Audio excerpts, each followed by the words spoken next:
welcome everyone to another exciting adventure on Riding Through the Unknown. I'm your host, Michael, and tonight's guest is a couple I had the honor and privilege to hang out with while I was in Florida at the 2025 Full Disclosure Now conference. And we had so much fun hanging out and talking that many of you may recognize Artemaeus as being on before, but tonight we are blessed with both of them on, which is a true treat, and I am so appreciative for this and so excited for this episode because I know as exciting as I'm trying to build this up, y'all are probably all sitting there saying, "Stop talking, Michael. Let them introduce themselves." So I'm going to do just that. So it is my honor, privilege, and blessing to introduce to you all on this show our guests, Tillie and Artemaeus Treadwell. I love it. Hello. Hello. So, Tillie, since you're the new one on the show tonight, why don't you start us off with the sharing a little bit about yourself for our audience? I think I can handle that. Well, friends, my name is Tillie Treadwell. I am an author and a retired exorcist. And these days, I just consider myself to be somewhat of a quantum story collector. And even these days now, I am technically a science experiment, but we'll get into that later. I love it. And before we get to Artemaeus, I just want to ask, when you say quantum story collector, are you meaning like stories from people through quantum entanglements, or how are you viewing quantum story collecting? Sure. Across the vibrations and around the dimensions, I am snagging stories from everywhere. And they're going to be in books. I have a brand new book coming out this autumn. It's in the final stages of production called Tales from the Rift. They are stories that are based on true encounters that I've had with human people and non-human people alike. And I've also signed a nice agreement, I would say, for follow-up stories and volumes within that new little brand that I'm working on, including a full-length novel down the line. Very cool. And so, Artemaeus, would you like to reintroduce yourself to the audience, or maybe just share some new highlights maybe to who you are? Yes, sir. Michael, back for a second helping. I appreciate you having me on here with Tillie. It's always, for me, extra exciting to get a chance to bring Miss Tillie on with me, because I do think that even though you and I, Michael, have fantastic rapport and we had a great time talking, three's a party, really. So it's always better, I think, when we get to all come together. So for anybody that maybe didn't get to see the episode I was on, or maybe isn't familiar with me, I am Tillie's other half. Some would argue the not as good looking other half, but that's up for debate. But I come to this conversation really with, I guess maybe more of the very average human experience, coming to the paranormal. Before I met Tillie, I was on a trajectory of traditional scientific inquiry and realized that there was more to the reality that I was privy to at the time, and really hardly had the tip of the iceberg. And that's when Tillie popped into my life and really opened my eyes and humbled my ego to the great beyond, essentially. So, yeah, I bring the, I suppose, the study of human psychology and animal behavior to the discussion where, you know, Tillie brings, all the paranormal essentially, and we meld the two of them together for practical application for people now, you know, post disclosure. You know, what do we, now that we know that there is more, what do we do with it to help mold our realities in a way that is conscious, essentially? A lot of people just say that I add a little bit of extra dimension. There we That's go. all I'm That's here better. for. Me and my I lame could see attempted that. jokes. You did a much better job.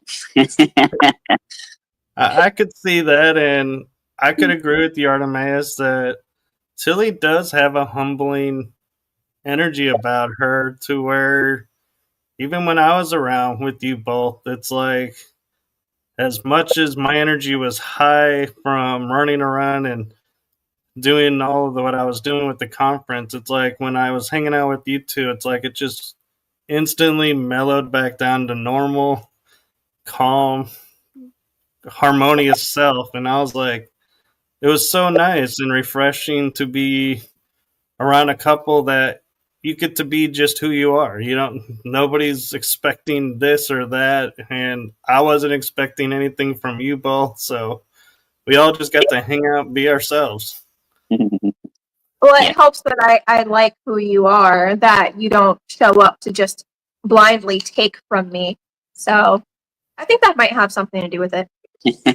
That's true. And before we get into that, I wanted to share, and Artemaeus, you know, you can share your thoughts of this too, is because of the last show we were doing, I wanted to share with the audience something that happened after we stopped the live show that Artemaeus and Tillie were like, I can't believe you saw this. But so if you remember, Artemaeus was sitting on his couch and we were talking, kind of, you know, sharing how we felt the episode went, kind of decompressing and kind of just doing our, you know, chit chat, calm down, and, you know, just see what's going, how we felt it went. When I saw a shadow go by, and I knew Tillie wasn't home yet. And so when I saw this shadow go by, I looked at Artemaeus and I said, I think Tillie's home. And he goes, no, she's not. I said, I just saw this shadow walk behind you. He goes, nobody can walk behind me because the sofa's against the wall, so to speak. There's no room. And she's not here yet. And he goes, but it's really cool that you saw that because a lot of people don't see it. Yep. Yeah, and it was, there was no way that shadow could have been made by anything other than a paranormal entity of some kind, which was neat to experience in real time, really. Mm-hmm. Yeah, and we live openly with a lot of non-human, less physical peoples, and sometimes they do choose to interact with certain people that Artemaeus and I have been making connections with in the paranormal community. Sometimes it goes really well, sometimes it's really bad, other times it's just neutral. It depends on the person. But for me to come back and hear that you got to see that so deliberately and plainly, they tend to only do that when they really want to make some type of statement with someone. And usually it's either really, really positive or really, really negative. And with you, it seems to be incredibly positive for them to, you know, show themselves like that. And it tickled me. I will further that statement with the fact that I have had experiences with entities that definitely wished to make that experience negative for me, and I had absolutely no control over that at that particular moment. And in that moment that you saw the shadow, there was no negative intuition or feeling whatsoever. It may have well have been, somebody passing behind me in a cafe on their way to get coffee or something. It was very casual and non-threatening and non-interruptive. So very cool. And I want to clarify the reason why I said to Artemaeus that it was walking behind him is because I saw the torso up. There were no legs visible.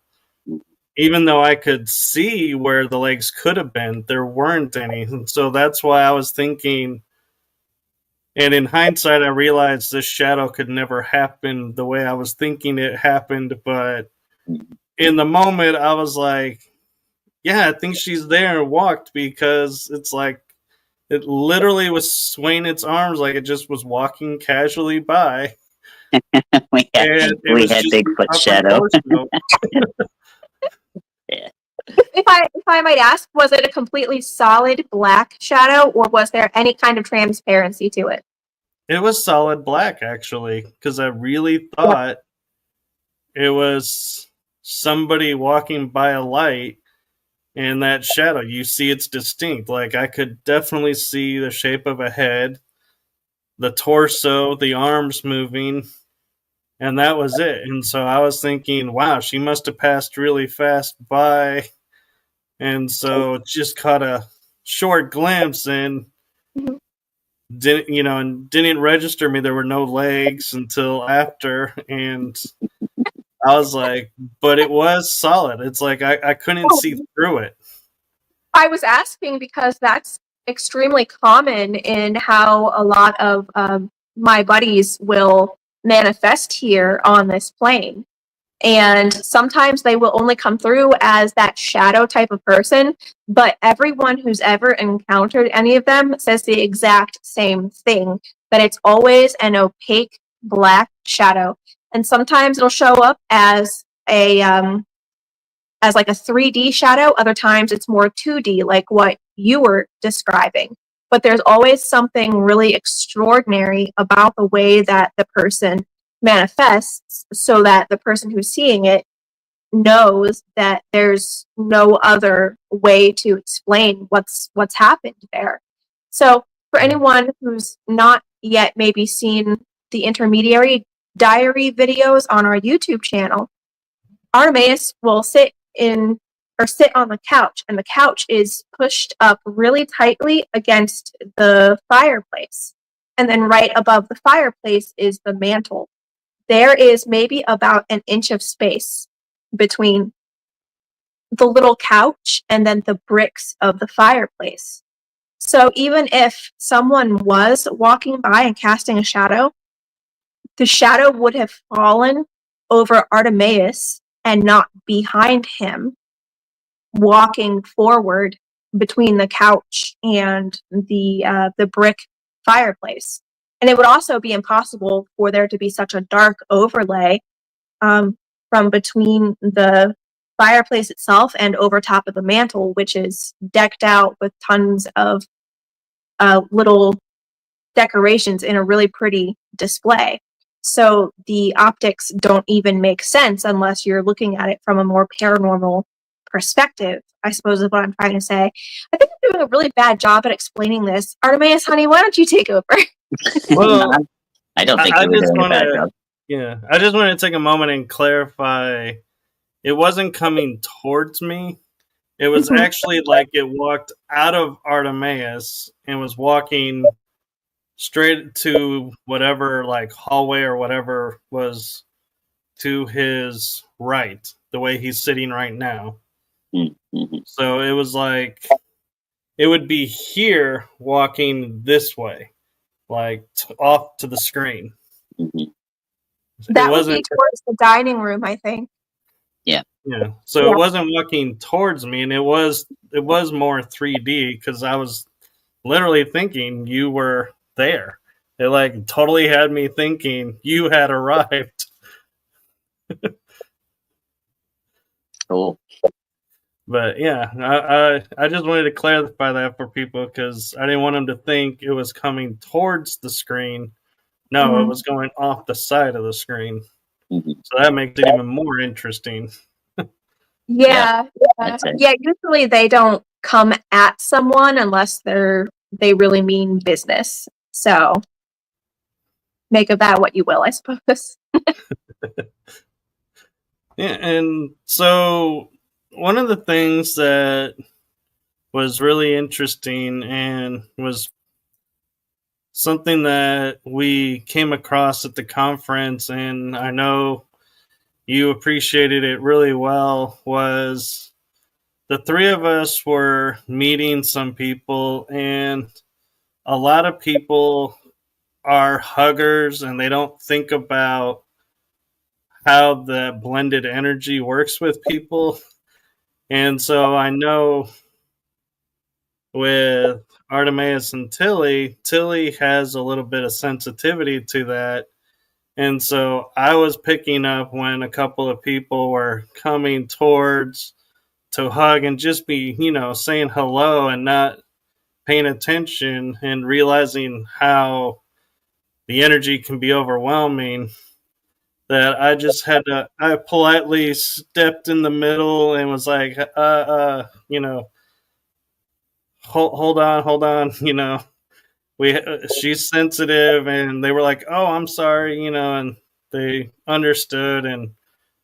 But it was like, yeah, it's something that I think, when you're approaching people, is you that ability to read people to see if it's okay or not.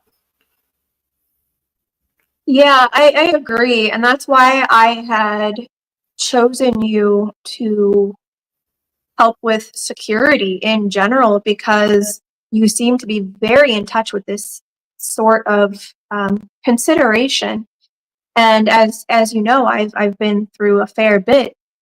And unfortunately, there are some people who, on sight of me, sometimes will randomly physically attack me or attempt to harm me in other ways. And it was intimidating for sure to be at the conference and to just be out in the open. And although people might not mean any kind of harm, I think it's really wise in this day and age to be a lot more considerate about how we approach each other, because you might not mean any type of harm or pain or discomfort, but being able to slow down and realize that not everyone is there for you to just grab and dominate. I think that could go a long way with encouraging a lot of other types of people to come more out into the open when we're talking about blending with human society. What do you think, dear?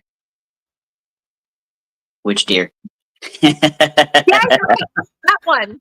The one that married me. Okay. The one that stuck with me. I gotcha. The number one deer. Yeah.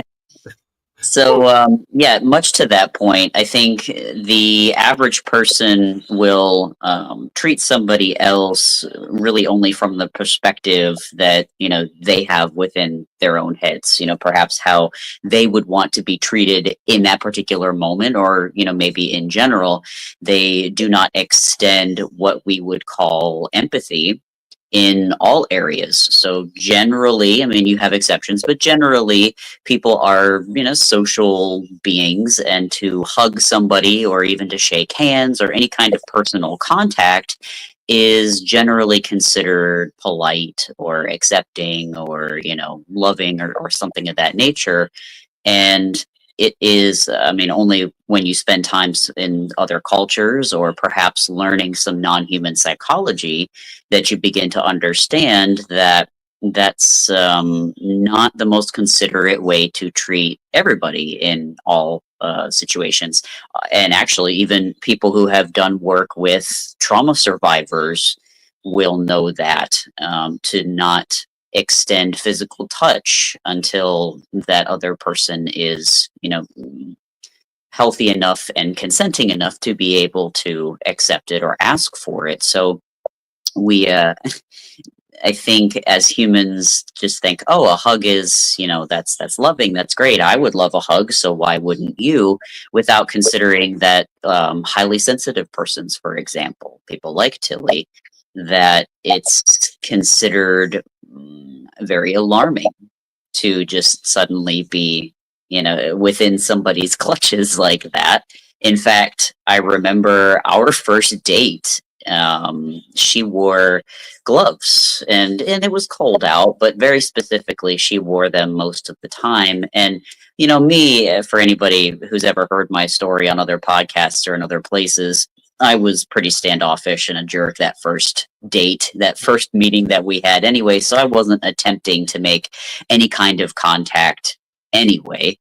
And it took the vast majority of that day, several hours, and even until finally at the very end of the night, before she would even allow me to, just touch an ungloved hand of hers. And that was after indicating some mutual respect and understanding for those boundaries that she initially had. And there are people very sensitive in that way on this planet as is. We would call them neurodivergent, or perhaps somewhere on the autism spectrum, where that sort of input is overstimulating, overwhelming to them. And I find that working with Tillie and her communication with non-human people and their psychology is that generally it's the same way. They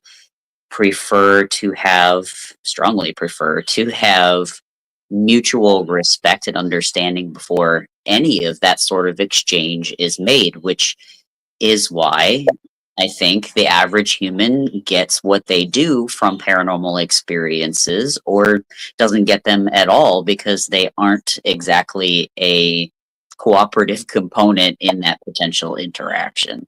So it's very interesting to me to see it consistently play out with Tillie, that I have made note whenever we're in public, for example, she would always say, oh, you're like my energetic shield. People don't bother me when I'm with you. And I thought, that makes sense. Usually if a man is with his woman, that people don't really, bother the lady at all. But I would notice that if I would step away for a moment for anything, to go maybe grab an ice cream or use the restroom, or run to grab something out from the car and come back, that I would come back and there would just be people trying to talk to her, interact with her, and it was pretty consistent.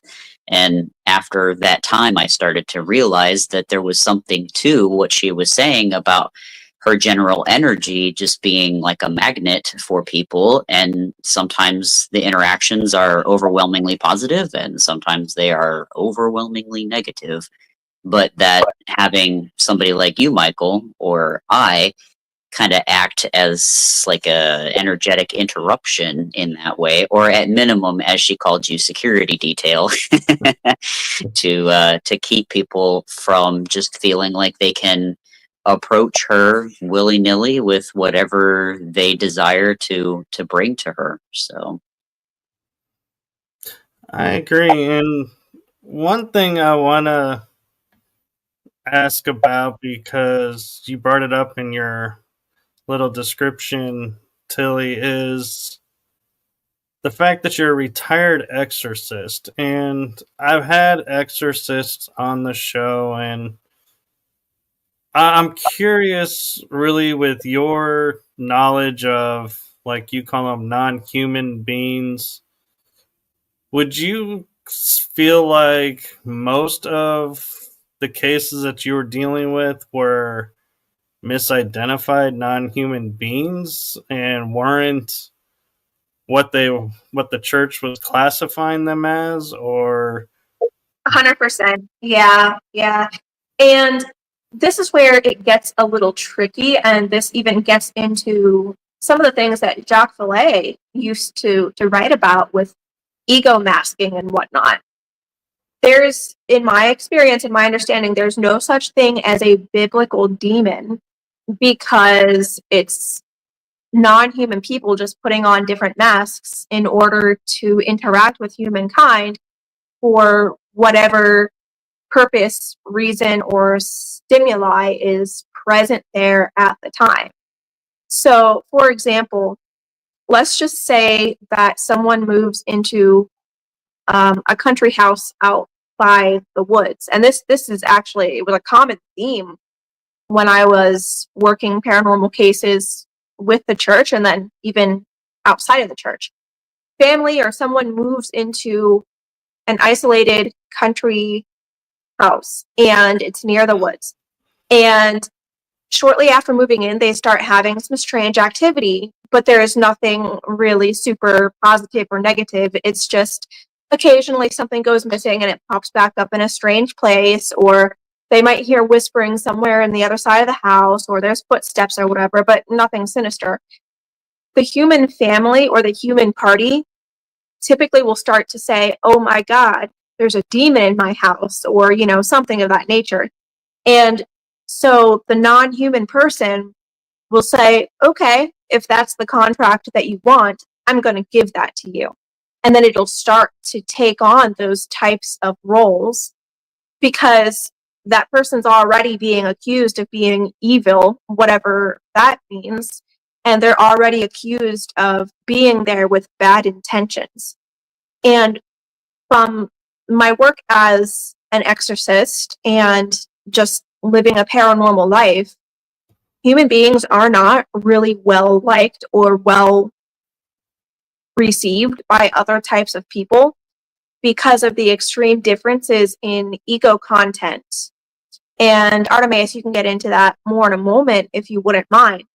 Sure. But because human beings are constantly telling themselves stories and they're telling other people those stories too, it often backs non-human people into a corner because human beings tend to need to learn by direct consequence or cause and effect. So non-human people tend to reserve things like deal making and mind-to-mind, heart-to-heart empathy for other non-human people or for human beings that pass their purity of heart tests, you could say. So what some human beings would call demons, they're not that at all. They're typically just other types of non-human people who are sharing the space. They're being accused of something rotten or however you want to call it, and they decide to take on that mask. But then, like, with cases like Jeff the Talking Mongoose and the Bell Witch, you'll hear that they will treat individual human beings exceedingly different than how they treat other human beings. So they might absolutely torture certain human beings, but then they have a complete... Am I there? You're there. You're here. There's a quick glitch. Yeah, it glitched out. But they will treat other people, other human beings, with nothing but love and kindness and respect, and they'll nurture that person and grant them gifts and just so many amazing things. And it comes down almost all the time to a test of that human being's heart and how well they're grounded in fact versus opinion. Because when you have someone with really high ego content, that's where a lot of mental illness comes from. So a lot of human beings don't understand the differences between fact and opinion. And you can take it from here, Lev. Well, so I was trying to follow what you were saying so that I could add meaningfully to it. Before I do that, though, Michael, do you have anything that you wanted to stop and clarify? Well, the one thing that popped into my head was like when Tillie said evil, whatever that is. And what popped in my head was, in my experiences, when I look at like evil versus good, I look at anything that's keeping you from living your life to your full potential and living, you know, in the happiness or whatever you're looking for in life. Whatever's keeping you from that is, I look at it as evil. And evil doesn't, in my opinion, mean bad. It just means the opposite of living. When you look at evil, it's live backwards. So when you look at it in that context, it's like, yeah, so whatever I'm calling evil is keeping me from living what I want to live. And that's what evil is. That's my opinion. Yeah, I've not heard that said before, and that was quite profound and seemingly in line with what it would be that we might say. And evil, then, from my understanding, often happens within ourselves. There's not an external, usually, cause. And again, evil is also a matter of perspective. So, people would call a shepherd would call a wolf evil for hunting parts of his flock, but the wolf has to eat. The wolf has a family, so from the wolf's perspective, the shepherd is evil for keeping dinner away. So, but yeah, evil is one of those things that I have found humans to be endlessly proficient at, both in enacting that upon others and on themselves, whether they understand it or not. And that lack of understanding of oneself will cause much trouble in your ability to control your own life to the degree that you can, and then also to manage the relationships that you have with your fellow humans, or even with the paranormal, whether or not it chooses to engage with you and the type of engagement that you get. So yeah, that's sounds about right for me anyway. I don't know if that made sense or added to what you had to say necessarily.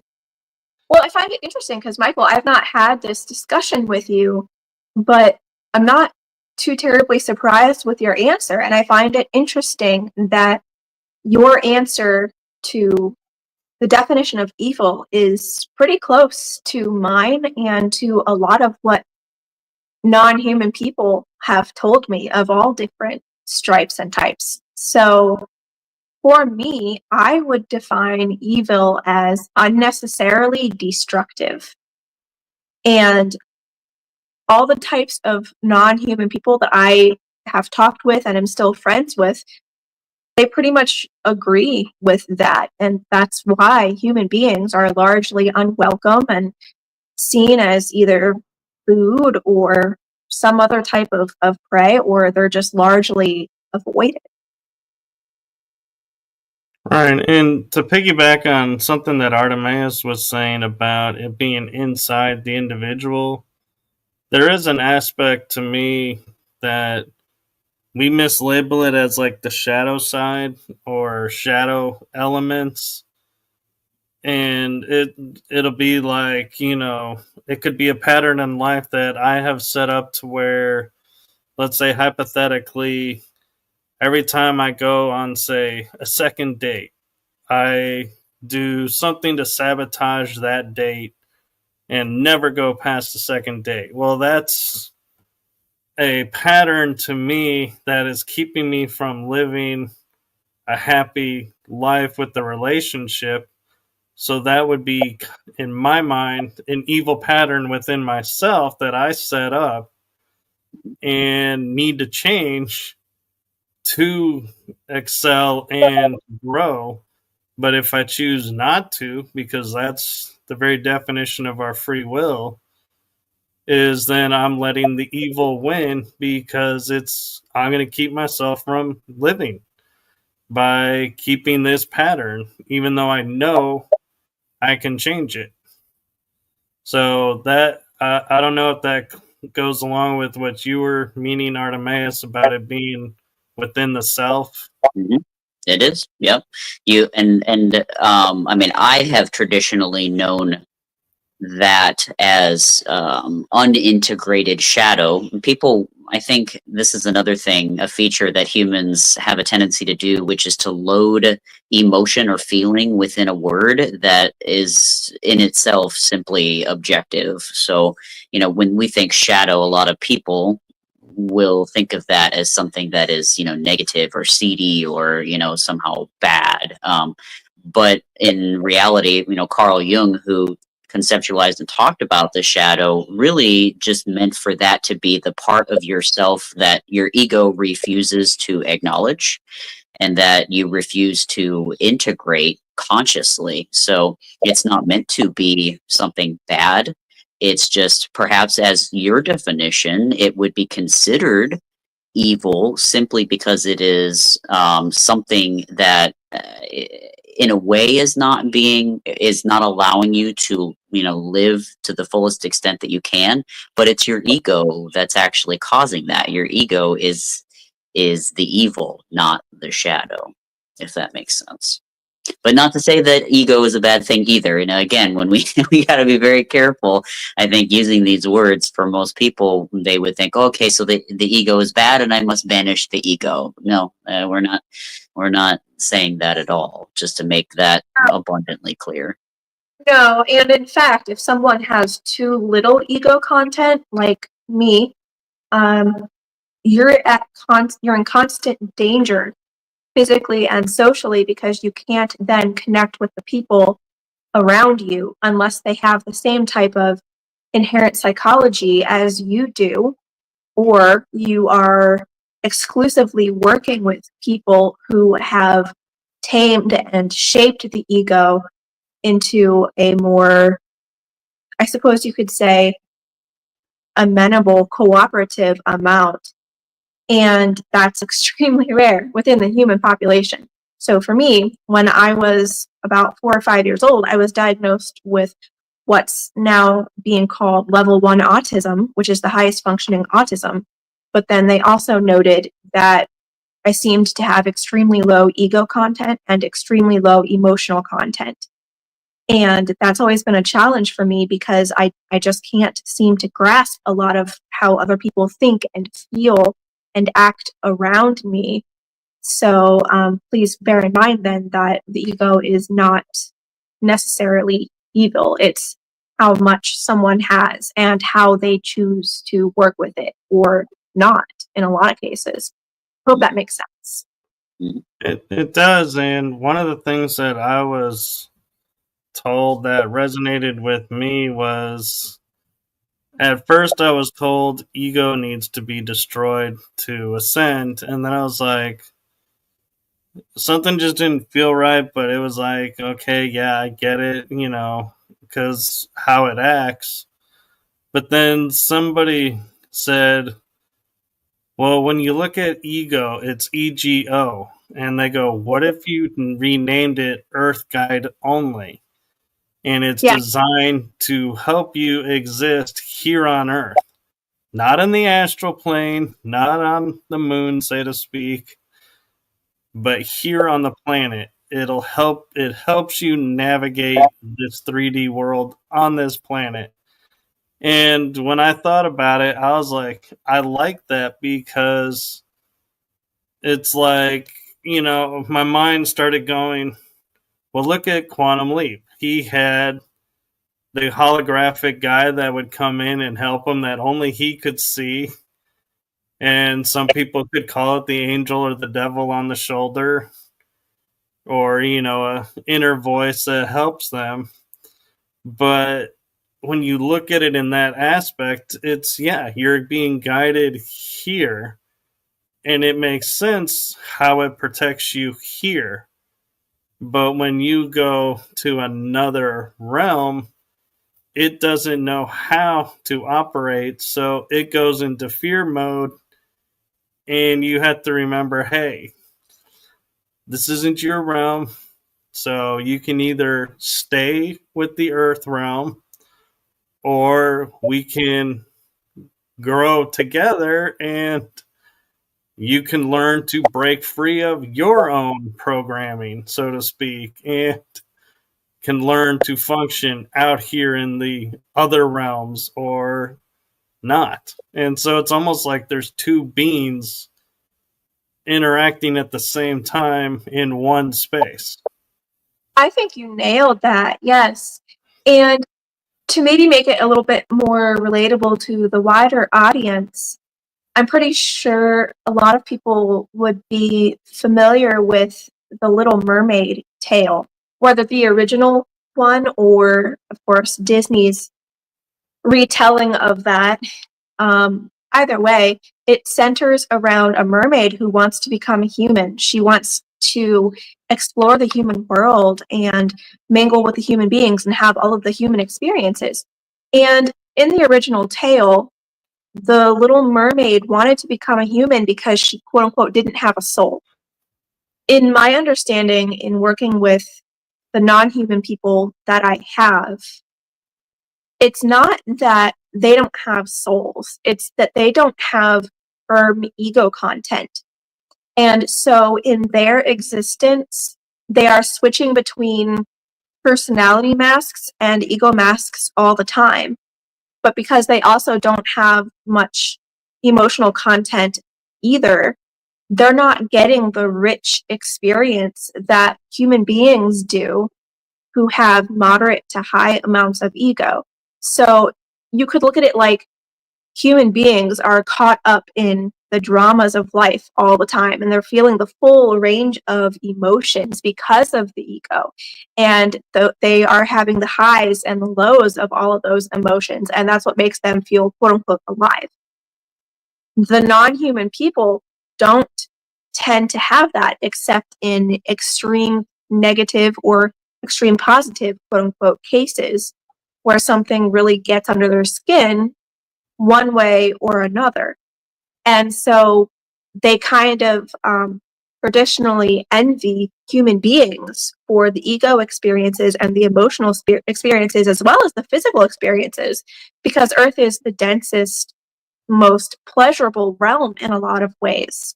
But then human beings often want to become enlightened and become like the fairies or the gods and the angels and whatnot. So it's basically just everyone wanting to switch sides and pull a Freaky Friday if they could.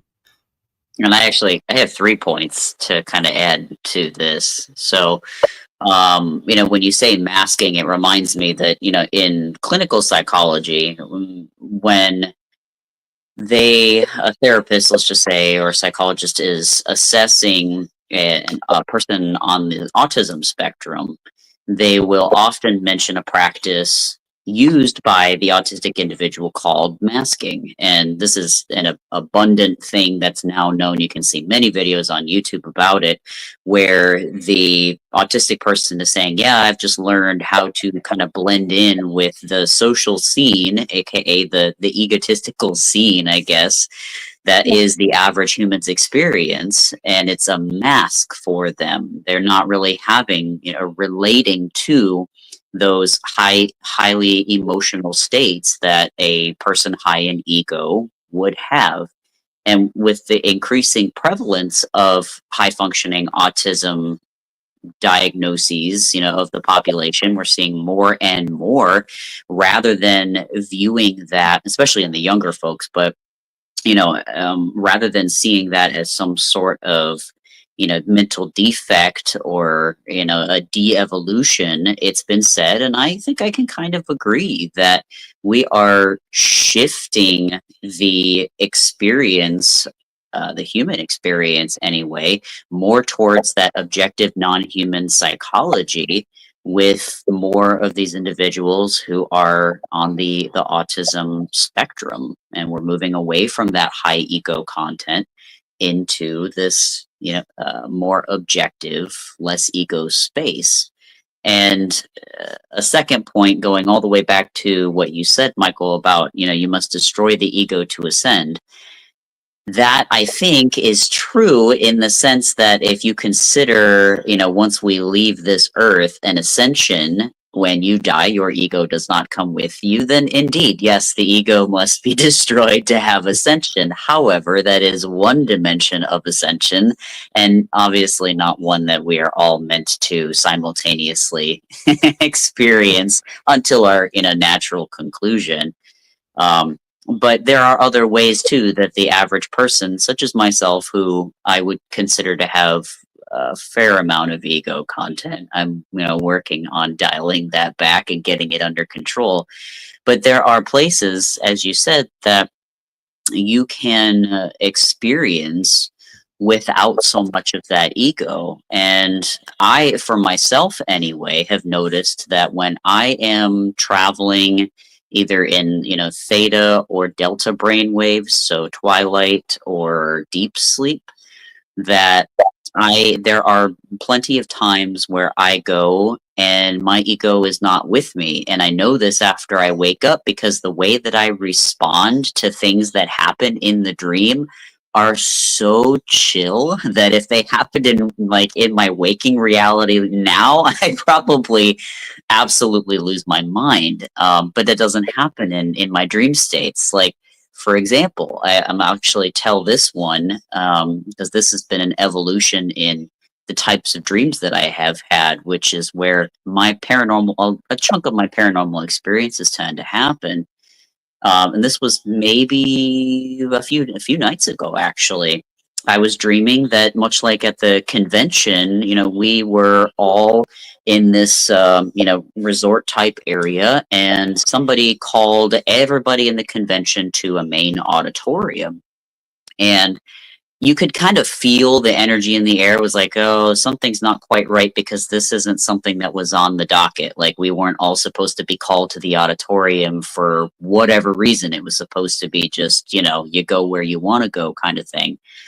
And so I can hear murmurings of some people like, oh, something's going on. I don't know how I feel about this, nervousness. And, I get into this auditorium, I'm sitting there, people are lining up, and you can hear the egos popping up. One person saying, I really don't like this. This is, they're herding us into a room. They're trapping us. And another person saying, it's just you being, extra drama, and, it's just your own perception. Shut up. It's, whatever, just sitting there back and forth, and we're all sitting in these auditorium seats. It's quieted down. And then I distinctly feel that there is a presence that I can't see, but it starts to move across the aisles, assessing each individual person. And the woman next to me was actually picked up out of her seat, and she was screaming bloody murder, because obviously you don't see anything, and you've been physically removed from your seat and picked up in the air, and she was terrified. But this entity took her backstage somewhere, and you can hear her still screaming the whole way. And, everybody's still sitting in the auditorium like, what do we do? What do we do? And I feel whatever this thing is come gliding to the front of me, and I feel it start to reach out and tighten around my neck like it wanted to choke me out. And in that moment, I had a split conscious awareness. I had the, oh my God, something's going to choke me to death. But then I had the, just wait, you don't actually know what's going to happen here. And it sat there for a minute and then moved on to the next person. And if this happened to me in real life, rest assured, I'd be crapping my pants. But, in this dream state, I was actually able to just watch what was going on, instead of letting that, the lower part of the brain, the primitive brain, go, man, somebody just got picked up by something you can't see and they're screaming, you should be terrified right now. But I wasn't. So I think that the more, and to the point that I'm trying to make here, and I try to make in every talk that I do, is that the more inner work that you do, you work on integrating that shadow and taming your judgments and learning to be more objective and empathetic and considerate and cooperative. All of this stuff that therapists will tell you in bits and pieces over time to do, just to quote unquote become a better person. This kind of work that I've been doing over the last decade or so since I've known Tillie has really shifted my perspective of things and helped to dim down that ego, become much more objective, and then the quality of my dreams have even changed, as evidenced by this type of dream that I mean, this would never have been something that I would dream before. It would be the typical, I'm late for class, the bell rings, and I can't find my locker, the combination's not working, people have had that, I'm late for work, whatever it is. And now it's more of these almost esoteric type, dreams, talking to Egyptian gods and, just all kinds of stuff. So people want so badly maybe to have the paranormal experience, or they're terrified of it, but rather than focusing on that so hard, I can attest that if you just turn your attention inward and you do as much as you can to make yourself the best version that you can be, it all starts there.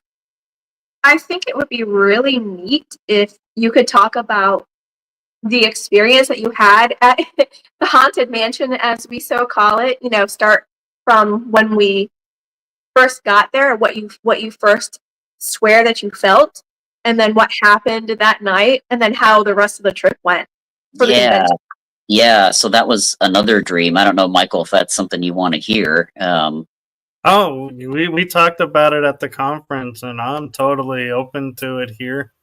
Cool. Yeah. So we Tillie calls it the haunted mansion, but we rented an Airbnb for the convention, and it was an old house. We're talking like Spanish missionary style. Remember the Alamo sort of architecture, in down there by the beach in Florida, and the super old wood floors. And as soon as I opened the door, I went, nope.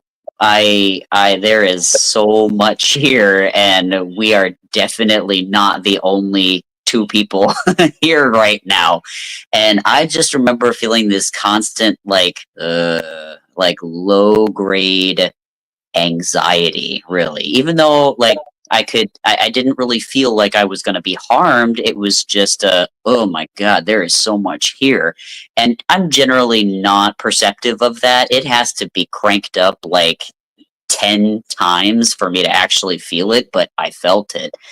And so, we went to bed that night. I had a dream that I was, I guess sort of like an astral projection, where I was sitting up in the corner of the room that we were sleeping in, but I was watching an interaction play out, perhaps of somebody who had lived in that house prior to us being there. But it was an old woman who was being visited, I think, in her last maybe hours or so of life. And I've heard this from people who are death doulas or hospice workers, where they will describe that their patients get some clarity, and they start talking like everything's completely normal. It's almost like they've been restored to health, but they'll talk about seeing people and things that are not there. They'll be referring to usually past relatives or anybody else that isn't alive and there at the time.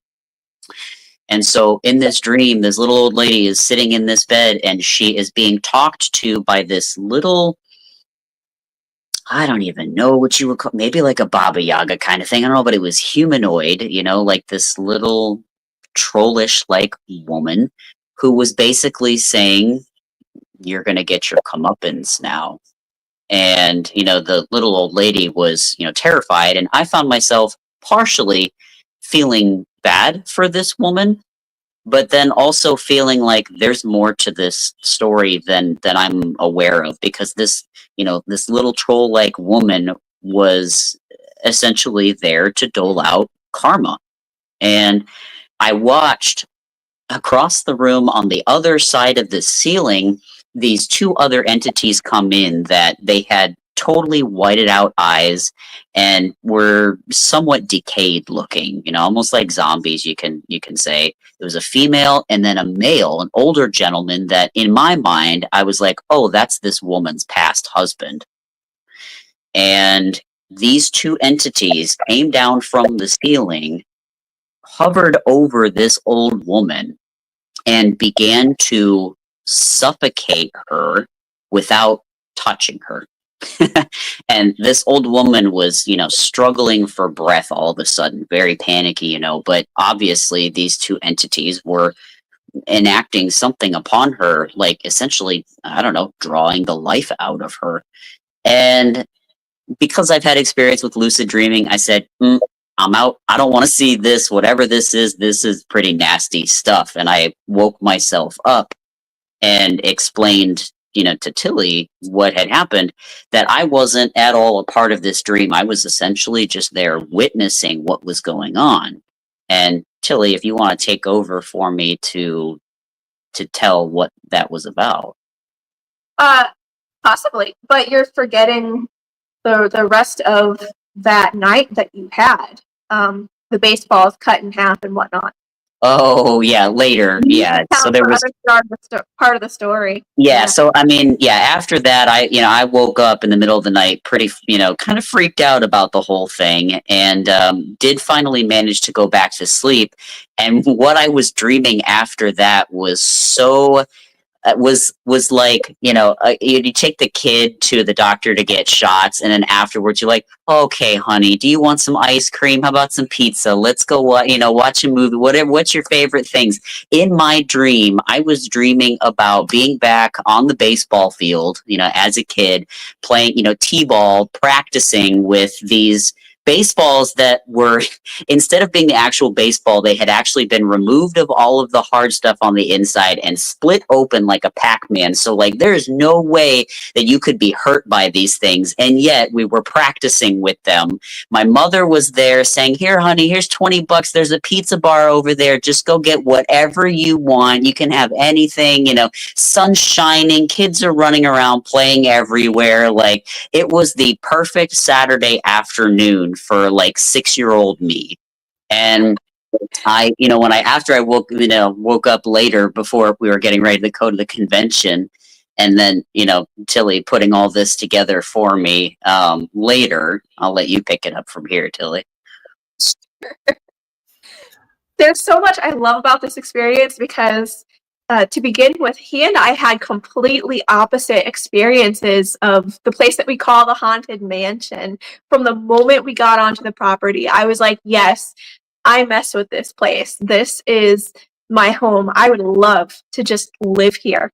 And then when we opened the door, it made more sense. It's ancient. It's well kept. Please don't get me wrong, but it's ancient. And the energy there is immense. And there were absolutely non-human guardians present within and around that place. There were several that I picked up on, and they had been there for a very long time.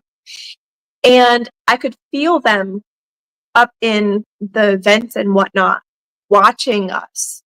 But they didn't want to approach because my reputation essentially is being damaged and judged because I'm in such close proximity to a human being, and that's almost always going to be some kind of negative mark, to be honest and fair, in a lot of non-human people's minds.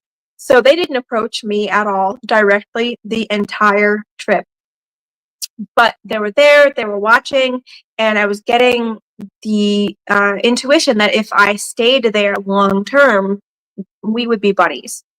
But I was happy when I walked in the door. It felt comfortable. It felt like home. I had nice, sweet dreams the entire of the way through. I didn't have any issues with anything whatsoever. But he woke up at like 4 o'clock in the morning, stammering, shaking me awake like, oh my God, I just had the worst dream ever. He told me about it, and I was like, oh, I know what that is. So for a lot of non-human people, they teach in extremes. And the extremes are reflective of the human being's inner world and inner growth, how responsible and how much like the non-human population that human being is. So a lot of the time, I'm finding that my non-human friends and then other non-human people, like he said, with the Egyptian god, and then these guys over at the Haunted Mansion, they scoop him up for special interactions now to help guide him further. And they're essentially giving him disclosure firsthand about how they work, how they do things. And it's interesting because there were a lot of things that he had told me about that matched exactly what a ton of non-human people and even the so-called demons have told me throughout the years. And so I believe that he had a genuine experience at that point.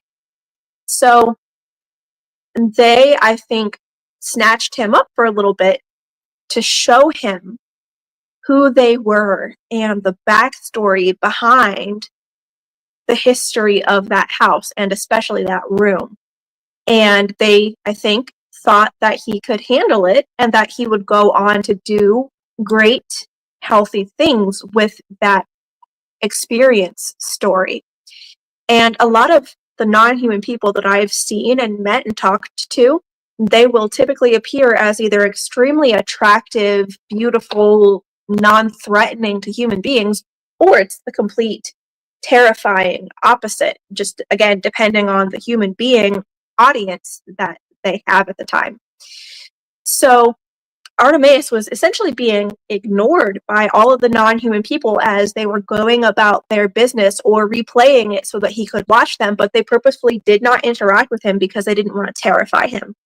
And that's usually how it goes when they need to present something horrifying in order to teach a lesson, but there's an innocent party that's there. So this is also getting into why two human beings can see a completely different presentation of a non-human person, or why even human beings' cameras might capture two completely different things, even though both people are there filming the exact same instance, if that makes sense.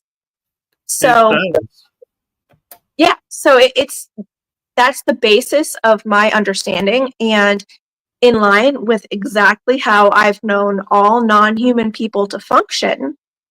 After there's a tough lesson, if the person makes it through, they will absolutely spoil the human being with everything that they can possibly think of.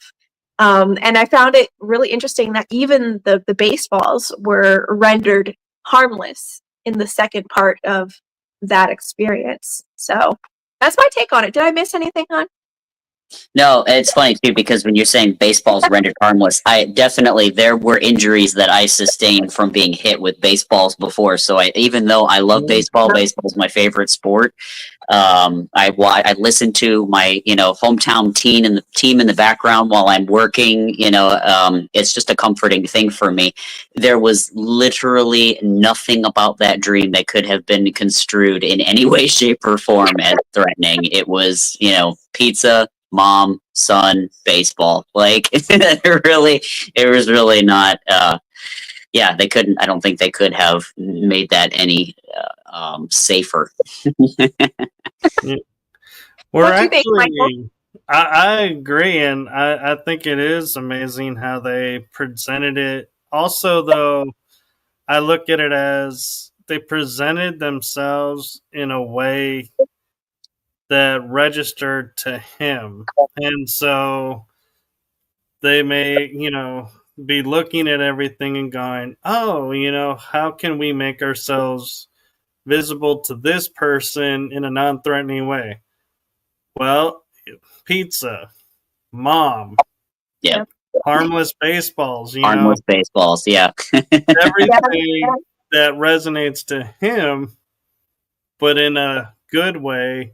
So it's like they were picking the highlights and going, okay, now he's going to see us as this and register us as this. So when we do meet him, he's going to be calm and okay and not the other extreme. Yeah, yep. Yeah, that's exactly how they tend to do it, especially because I believe as a standard, all non-human people are extremely psychic. So they probably, from the moment he walked in the house, they probably already knew his complete past, his journey, his childhood likes, dislikes, hopes, dreams, his financial standing at the time, his blood type, and I don't know, his constipation status. They probably knew everything and put together something really spectacular. Yeah. And I just want to point out we're a little over the hour. I don't know if you guys have time with being on the East Coast and it is getting late to keep going a little bit, or if you guys need to call it a night. No, we could, if there's something particular that you would like to get to, that we can wrap it up with maybe a final point or two. We got time. Well, one of the things I was looking at, and I thank you for that, is we talked a lot and around the term ascension tonight. And to me, I've come recently to a visualization about what the ascension really is.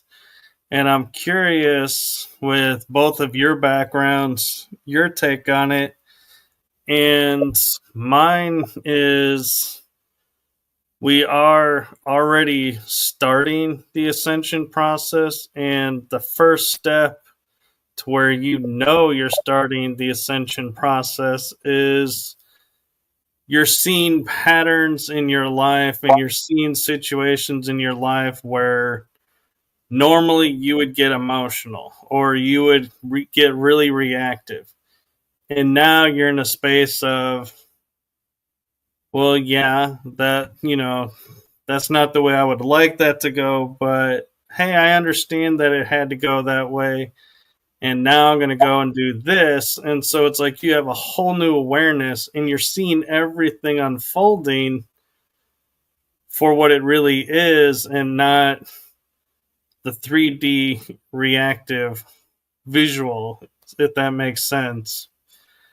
And so I'm curious, how you both look at, is that, a fair statement or, am I still stuck in the 3D and not quite started yet? Ascension, using that word for me implies a few things. It implies that, you have what you would consider a start point and an end point. Because in order for you to have movement through space in the, from lower to upper, at least that's typically the way that word is interpreted, then yeah, you have to have what I would consider to be an egotistical description or definition of the start point and the end point. And when I've kind of contemplated that, for me, I don't think that ascension is really the right word, quote unquote, to describe how, soul growth happens. To me, it's more like, like those everlasting gobstoppers where, they have layer upon layer upon layer and they grow and grow and grow. It's growth in all directions. It's not linear and it's not two dimensions. And I think as a soul, you are consistently growing in all directions and will eventually get to experience other dimensions. Just because we call them numbers 1 through however many doesn't imply that one is greater than the other or one is lesser than, let's say, the 9th dimension. It's simply expansion. That's all it is, and it's infinite. But that's my view and definition. Tillie may have a very different definition. Yeah, so for me, I don't believe in ascension. In my opinion, that's a human misunderstanding or construct. But I have 2 different layers to this, so please bear with me. I personally do not believe in ascension. I only believe in evolution and transformation. I don't label them as ascension or de-evolution because in every age and every stage, there is opportunity for transformation one way or another. And I think that all of that adds up over time for the soul in question. But that said, that also then introduces a paradox for me, because if I say that and I believe it, then I am automatically going to be respecting the fact that other people do fully believe in ascension and evolution or de-evolution, however someone would like to put it, and that's their reality. So while I don't personally believe in that, and I don't practice that, and I don't, preach that, I still respect that everyone else does, and I think it's just as valid of a reality objectively as mine is. It's just that there is some type of separation between me and the other person. So I'm not experiencing existence and the world and ego and ascension the way that they are. Does that make any kind of sense? It does. And Yeah. I'm curious too, we kind of have gotten Artemaeus' origin stories and how he got started with things in the previous episode, and he touched a little bit here. And I feel I would be remiss if I didn't take the opportunity to ask you, Tillie, were you born with the ability to interact with the non-humans, or did something happen that triggered that awareness and unfolding for you, so to speak? No, I was born bizarre. Okay, I was just curious if it was something you grew up with or came later. So I know I just like to ask everyone's like aha awareness moment of it and just get their feel for, what it was like for them. And I'm curious along those lines, for you growing up having this ability and sensitivity and everything, what impact did it have in your life growing up? Or was there no real impact and it was just your everyday life? Well, for me, it was just my everyday life. But for the people around me, the paranormal experiences and then the things that I would say really upset them, frightened them, and it didn't tend to go well for me.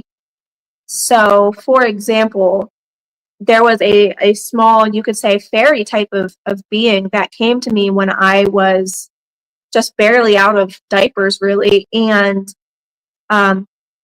he struck up a friendship with me out in the grass in the backyard, and he asked if he could come inside the house and watch our family, and I said yes because I was extremely innocent. And he did, and he was very good, I would say, but he did sometimes make noise. And he had told me that he didn't do well with sunlight, and so he said that I didn't really have to worry about anything because he'd be hiding under my bed, or the beds in the house, or he'd be in the closet. True to his word, he was often in the closet, or if not, he was under the beds listening and watching and whatnot. But he chirped. So his way of communicating physically was chirping like a bird. And my mother had heard him chirping in the closet and a few times under the bed. But the first time that she ever heard him chirping in the closet, she was convinced that there was an actual live bird in the closet. And I tried to tell her, no, that's my friend Bo. He lives in the closet. Don't do that. He's okay. He's not going to hurt anything. And she thought that I was making things up. And of course, who wouldn't? I was just a little kid. But she tore apart the entire closet. And of course, it's dark in a closet. So the light was a really old-fashioned, just like a bare hanging light bulb. And it didn't work very well a lot of the time. So she had no light. She was tearing things out of the closet. There were tons of hung up coats, like winter coats, in this closet. And she could hear the chirping coming from different areas of the closet as she was pulling items and coats out of the closet. So she just thought that she missed the bird somehow. But then the closet was completely empty and she was still hearing the chirping. It was silence in the closet except for chirping and the occasional flap of wings. And so even when she went and she got a light, I don't remember what she used, but she went and she got a light, there was nothing there, but she could still hear some of the chirping and the flapping. And she flipped out. And she told me never talk about it ever again, and that people don't like to hear this kind of thing, and she was having trouble believing that it was happening and whatnot. And it took her a good while, several hours, to put everything back into the closet because she was so freaked out by what had just happened. That's one example. And it just, continued on from there. No, and that's really cool. And I don't know if you want to address or talk about, your not being able to be in sunlight and how that impacted you, or if that's something that's a little too personal. I just, you mentioned it, so I was just asking the question, and I wasn't sure if that was something you wanted to delve into. Nah, it's okay. Maybe another time, but I think it would be a great time, actually, Artemaeus, to talk about the really cool scientific things that we found when we were over at the Full Disclosure Now conference. Yeah, if we have time for that, Michael. Well, we're at an hour and 17, and I usually like to go at most an hour and a half, so if you think you can get it in there, we can shoot for it. Yep, I think I can. I can make it. So we had the opportunity to work with a vendor who had come to the convention. Their business is called Sound Living, and they brought a number of monitoring tools for us to essentially. One of them was to measure brain waves. So there are 4 typical brain waves that the average person's brain will reside in, depending on whether they're in meditation, whether they're fully conscious or asleep. So there's alpha, beta, theta, and delta. Alpha being the what they consider meditative state. Beta being our usual day-to-day, fight or flight, typically state, and theta being the twilight, so in between sleep and awake, and then delta being deep sleep. And Paul, who is one of the owners of Sound Living, measured both Tillie and my brainwaves separately. And Tillie had hers measured while she was sitting there in an open dialogue with Paul, and mine was measured while I had headphones on with some binaural beats, and my eyes closed. I wasn't talking to anybody, and my brain waves were somewhat typical of what would be expected. So I had some beta running in the background, that voice in your head that's always talking to you. And then at some point I hit an alpha because I was getting more into my meditative state, and I had a fair amount of theta rocking, which was pretty cool and unexpected. But Tillie, while she was in conversation with Paul, was overwhelmingly, predominantly residing within theta, delta, and alpha.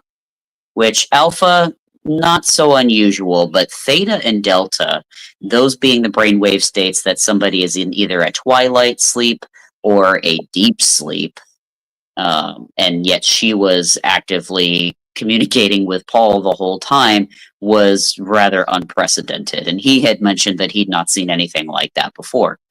So, when Tillie talks about being, not quite here, she's half here and half somewhere else, she's not really kidding. And that, for us, when we're astral traveling, or again in our dream state, which might be a form of astral travel, that's a different brainwave state, our theta and delta, she's experiencing that while she is still conscious, and here, which would make sense for how she's able, well, one reason why she's able to communicate so effortlessly with non-human entities, or entities that we, average person, cannot see.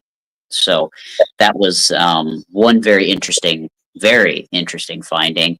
Another being that Paul was measuring light emissions through fingertips, which essentially he says it's not an auric reading. It's more of a reading of your chakras and the amount of energy that you have stored within all of your major systems. So if you have missing light emissions or weak light emissions, you have areas of health concern essentially. And as earlier in this talk we were talking about me providing an energetic shield of sorts for Tillie. My energetic light emission output, he said, was incredibly strong and a full complete arc throughout my whole system, whereas Tillie's was showing some pretty massive gaps in places. And we had an energy healer, you might remember her, Ava Pico, who was visiting from Maui at the time at the convention. She performed a energetic healing session on Tillie, and her readings after having this healing done were remarkably improved, and so much so that her light emission output was almost completely filled in. There were still some areas of trouble, but for just a maybe 15-minute healing session, it wasn't very long. It was something like that, yeah. Yeah, and the chakras went from Tillie's chakras went from somewhat misaligned to almost completely aligned after that session. And interestingly, mine went from mostly aligned to more of a helical sort of pattern. So basically, energy moving more efficiently through me, we'll just say. So yeah, very, very interesting findings that were able to be directly measured before and after these things to not only prove that Tillie is definitely operating quite literally in a different dimension most of the time, but that also energy healing is a legitimate measurable thing. And yeah, it was so cool to partake in those experiments over the convention. It was, and it was so groundbreaking that Paul, Artemaeus, and Michael, even you to an extent, and a few other people, we've been working behind the scenes to put together a type of disclosure packet that will help to bring human psychology into the next era, you could say, of disclosure. So if we want to bring humankind into the greater fold of family, we've got to start introducing the concept that neurodivergence isn't just something that is surface level. It might be something incredibly profound, such as brain chemistry, and then further on a genetic level. But of course, that's another story for another day. Regardless, Paul had started to post some great information about the findings on his own Facebook, and we've been working on the first of what should be several posts to give this information directly to the public, including my bodily scans and also proof of my brain scans. And of course, there will be more to come on that later. But yeah, that's what we've got for you. And there's in terms, I was going to say, in terms of ascension, I guess if that is the goal to which we are aspiring, or maybe perhaps the frame through which, Michael, that you're thinking, then the way that may happen is through this deeper understanding of the non-human psychology and using that to elevate our own. Yes. And in the meantime, if anyone has some spare ego content that I could borrow, I'd be most grateful. Careful what you ask for. Right. I've got all you can handle. This might be true. I've had about enough of you after 10 years. Right. Yeah. I'm not sure I'd be sitting there volunteering for more ego. I'm like, I'm having fun balancing it out and just letting it be what it's being and me being what I'm being. And I don't, adding more, I don't think. Nope. I'll let you have that ride. Well, maybe next time I'll come back with more ego content. I don't know. All right. All right. Well, thank you both for coming on. And if people want to follow or ask questions of you both, what's the best way for people to find you? All right, I'll take it. So we have a YouTube channel called The Weird Walk Home, where currently I'm working on that series called The Intermediary Diaries, where I basically, vlog all of my paranormal experiences since being with Tillie and the takeaway lessons that I've had from them over the years. And that's the one place that we're putting out content, but then also we can be reached on Tillie's Facebook, which is Tillie Treadwell. And we're hoping to, I think we've been invited to speak at the next Full Disclosure Now conference. So when those dates come out, it might either be in Sedona or maybe again in Florida, we'll be able to meet and talk with everybody there. And I think that's currently what we got going on. And when Tillie's books come out, as they do, she'll be posting those to her Facebook. Yeah. Also, you forgot, I don't know how, but we got invited to speak at another conference in early 2026. In Maryland, yes. Maryland, yes, with our new buddy, Brandon Niblett from the Full Disclosure Now conference. So we've been working somewhat closely with him on some really, I would say, neat projects. Yeah, and so a lot of exciting opportunities coming up, and weird time. Yes, I forgot to say, if anyone wants to get a strange taste of my own understandings of life and life after life, here you go. This is Weird Time. My good friend Tim Swartz from Ancient Aliens and other shows, he's got a fantastic team of us writers over there at Zontar Press, and this was my premiere contribution to the paranormal authorship world. I'm pretty proud of it. There's a lot of exotic science in there that I talk about that I think fans of this show might really be interested in. You can get that over at Amazon. Very cool. And the links, I believe, are in the description. So we had already planned for that. So if not, just do a search on Amazon for Weird Times and you'll find it. Yes, Weird Time, exploring the mysteries of time and space. So, very cool. Thank you both for coming on. And,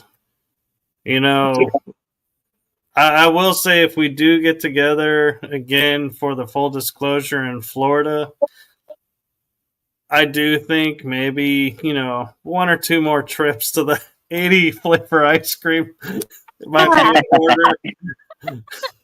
And another grouper sandwich. I'm down for that. Sandwich, yes. Oh, yes. We hunt down another grouper sandwich. What were the names of those places? Oh my gosh, they were so good, and I can never remember names. Oh, I don't remember at all, but I could find them on a map, I can tell you that. Well, I remember the 80 flavors was you came out of the hotel, the Sriracha Hotel, as Tillie calls it, and you turned left, and it was pretty much almost like a block or two up the road. Yep, it's right there. Yep. Yeah. I'm gonna join Tillie here over on her camera to say goodbye because I've got 2% left on my phone unless we want to wrap it up. Okay, well, we can wrap it up and say goodnight to everyone, and thank you so much for coming on and sharing your adventures with us, and we look forward to having you both back on again. And with that, we are going to call it a night, and I will send us out with the outro. Good night, everyone.